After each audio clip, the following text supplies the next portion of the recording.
నమస్కారం. మన వానికి స్వాగతం. ఈరోజు వార్తలలోని ముఖ్యాంశాలు.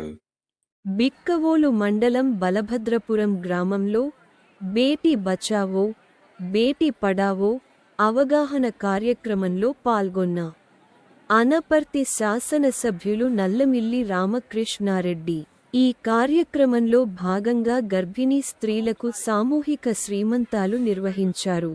అనంతరం విద్యార్థులకు వివిధ విభాగాలలో పోటీలు నిర్వహించారు.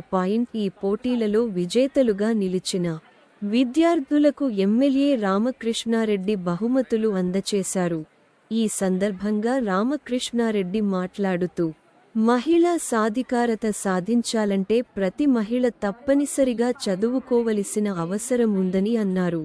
ఈ కార్యక్రమంలో అనపర్తి నియోజకవర్గం ఎన్డీఏ నాయకులు, బిక్కవోలు మండల ఎన్డీఏ నాయకులు, తెలుగు మహిళలు, బలభద్రపురం గ్రామ ఎన్డీఏ నాయకులు, కార్యకర్తలు పాల్గొన్నారు. భవిష్యత్తులో తల్లిదండ్రులు మీ బిడ్డలకి పెళ్లి ప్రయత్నాలు చేస్తారు.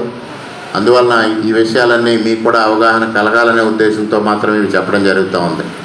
అదేవిధంగా బాలికలను రక్షించడం కోసం, బాలికలపైన లైంగిక దాడులు నిరోధించడం కోసం అనేక చట్టాలను తీసుకురావడం జరిగింది. చట్టాలు ఎన్నున్నా మనిషి మానసికంగా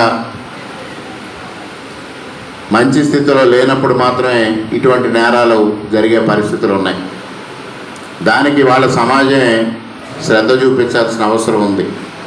ఒక పక్క మారక ద్రవ్యాలు, మరో పక్క మత్తుకు బానిసలు కావడం, ఇవన్నిటి వల్ల కూడా వయసు తారతమ్యం లేకుండా అరాచకాలకి, అత్యాచారాలకి పాల్పడే పరిస్థితి వాళ్ళ సమాజంలో చూస్తూ ఉన్నాం. ఇవన్నిటిని అరికట్టాల్సిన బాధ్యత పౌరులుగా మనందరిపైన ఉంది.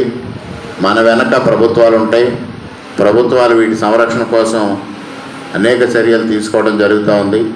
ఇవాళ బాలికా సంరక్షణ అనేది ఒక ప్రథమ ప్రాధాన్యంగా కేంద్ర రాష్ట్ర ప్రభుత్వాలు భావిస్తూ ఆ దిశగా అనేక చట్టాలు చేస్తూ, ఆ చట్టాలని ప్రయోగిస్తూ బాలికల్ని సంరక్షించడం జరుగుతూ ఉంది.